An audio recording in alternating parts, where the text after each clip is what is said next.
में मोहम्मद अली जौहर यूनिवर्सिटी में आज भारी संख्या में छात्र अपनी मांगों को लेकर यूनिवर्सिटी के बाहर बैठे हुए हैं। सीधा यहाँ पर जो लोग हैं उनसे बात करेंगे। क्या कुछ मांगे हैं, किस लिए आज यहाँ इकट्ठा हुए हैं? सर, हम अपने जो विश्वविद्यालय के खिलाफ जो आदेश जारी हुआ है 38 इमारतों के ध्वस्तीकरण का, 38 इमारतों के ध्वस्तीकरण का नहीं, हमारे भविष्य के ध्वस्तीकरण का, उसके विरोध में हम यहाँ पर इकट्ठा हुए हैं सभी छात्र छात्राएं।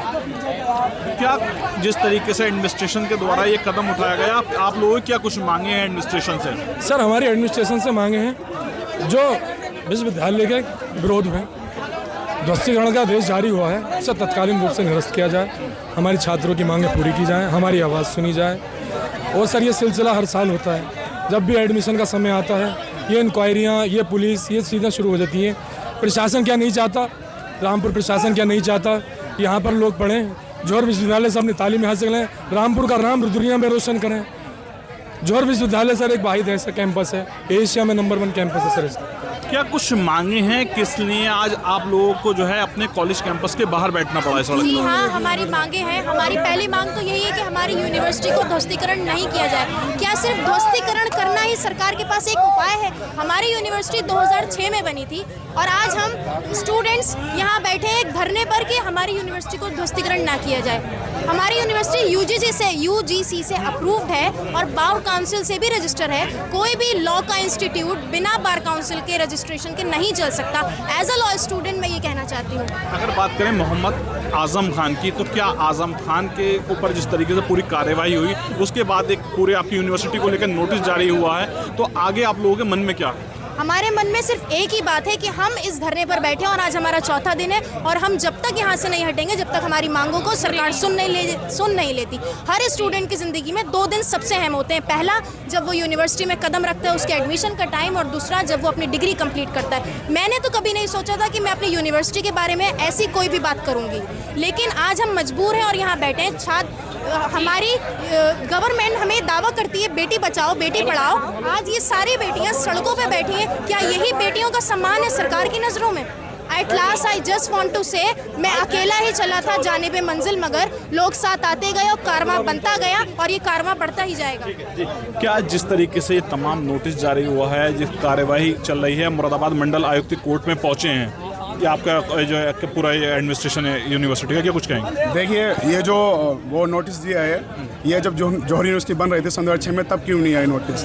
तब क्यों नहीं दिए? तब भी तो यही प्रशासन था ना जो आज प्रशासन है। ये प्रशासन चेंज हो गया, तब अधिकारी कहाँ थे? विश्वविद्यालय चलने। लेकिन जब ये होता है, जब बच्चे जौहर यूनिवर्सिटी में एडमिशन लेते हैं, तभी ये किया जाता है। सन 2019 से हम देख रहे हैं कि जब भी बच्चे एडमिशन लेने के लिए आते हैं, जब पढ़ाई स्टार्ट होती है, तो यही हॉल था। पुलिस यहाँ बैठ जाती है, आकर पुलिस धमकाती है, डराती है, और बच्चों को माँ बाप को ये लगता है कि शायद ये जौहर यूनिवर्सिटी जो है बंद हो रही है। इस तरीके से बच्चे एडमिशन नहीं ले पाते हैं। लेकिन उसके बावजूद भी हमारे विश्वविद्यालय में 4000 बच्चे हैं और इस बार तो बहुत ज़्यादा एडमिशन हुए हैं। लेकिन जब दोनों देखा कि यहाँ बच्चे बहुत ज़्यादा आ रहे हैं, तो उन्होंने ये वाला नोटिस चिस्पा कर दिया कि लो। भविष्य का कितना खतरा है, कितना डर है, आखिर आप लोग कब तक यहाँ पर बैठे रहेंगे? ये सर सीधा हमला है। बस जो 4000 छात्र यहाँ पे पढ़ रहे हैं उनका सीधा उनके भविष्य के पास सीधा हमला है। यहाँ पे प्रशासन ने काउंसलिंग का सेल बिठा दिया था। कहाँ से? रजा डिग्री कॉलेज से, जिनके खुद के बच्चे प्रोटेस्ट पे बैठे उनके खिलाफ उन्हें यहाँ बिठा लाता था कि उन्हें डरा रहे थे। हमारे एडमिशन में जो करने बच्चे आ रहे थे उन्हें डरा देते कि आप यहाँ एडमिशन मत लो, ये टूटने वाला है। ये कैसी सरकार है सर? जिस सरकार के पास आंखें हैं लेकिन वो अंधी हो चुकी है, जिसके पास कान है वो बहरी हो। क्या मांगे हैं आपकी आगे? हमारी सिर्फ एक ही मांग है, जो डीएम ने नोटिस जारी करा है कि इस यूनिवर्सिटी के ध्वस्तीकरण का, उसे रोक दिया जाए।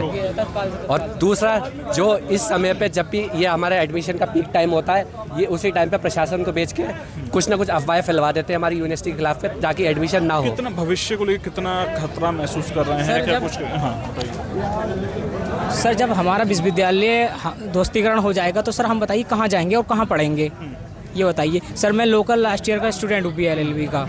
तो सर, जब ये ध्वस्तीकरण हो जाएगा तो सर लास्ट साल में मैं कहाँ जाऊँगा और कहाँ मैं अपना एडमिशन लूँगा? और ये बताइए कि मुझे डिग्री इसी यूनिवर्सिटी से दिलवाएंगे या दूसरी जगह से दिलवाएंगे?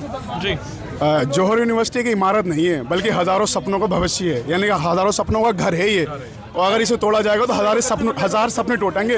और जितने यहाँ पढ़ने वाले बच्चे हैं, सारे बच्चे गरीब घर से आते हैं, यानी किसी का माँ बाप रिक्शा चलाते हैं, किसी के माँ बाप मजदूरी करते हैं। वो बच्चे पढ़ने आते हैं जिनको शिक्षा से कभी उनको मालूम नहीं था कि हम जौहरी यूनिवर्सिटी में पढ़ पाएंगे, लेकिन एक जौहरी यूनिवर्सिटी ऐसी है कि उन्हें एहसास हुआ कि हम यूनिवर्सिटी में पढ़ पाएंगे। जो सपने नहीं देखते थे वो सपने देखे हैं आज उन्होंने लोगों ने। जी, क्या कुछ कहेंगी? सर मैं ये कहना चाहूँगी, मैं जब एडमिशन लिया था मैंने फर्स्ट ईयर में, तो मेरी फैमिली के साथ एक ऐसी ट्रेजेडी हो गई थी कि मेरे पापा का पूरा बिजनेस खत्म हो गया था, आग लग गई थी। पिथौरागढ़ उत्तराखंड की न्यूज़ में आज भी वो ऑन रिकॉर्ड है। उस बार जब मैं यहाँ आई तो मैनेजमेंट से, एडमिनिस्ट्रेशन से बात करने की नहीं आई कि मैं आगे पढ़ाई कंटिन्यू नहीं कर पाऊँगी, क्योंकि हॉस्टल है, डाइनिंग है, सारी चीज़ें हैं। जब ये बात मेरी पहुँची मैनेजमेंट तक तो उन्होंने मुझसे कहा कि आपको इस बात का ध्यान नहीं देना है कि चीज़ें फाइनेंशियली क्या है, बस आपको पढ़ाई कंटिन्यू करनी है। तो ये विश्वविद्यालय हम लोगों की वो आवाज़ बना है और आज हम हो गए। विश्वविद्यालय हमारे माँ बाप की सबसे बड़ी भरोसा है, विश्वास है, हम इसके तरफ। देखिए मुरादाबाद ज़िले, देखिए अगर बात करें तो रामपुर में जौहर यूनिवर्सिटी में भारी संख्या में तमाम ये वो छात्र हैं जो अपने भविष्य को लेकर इकट्ठा हुए हैं और प्रदर्शन कर रहे हैं। शारिक सिद्दीकी, TV9 रामपुर।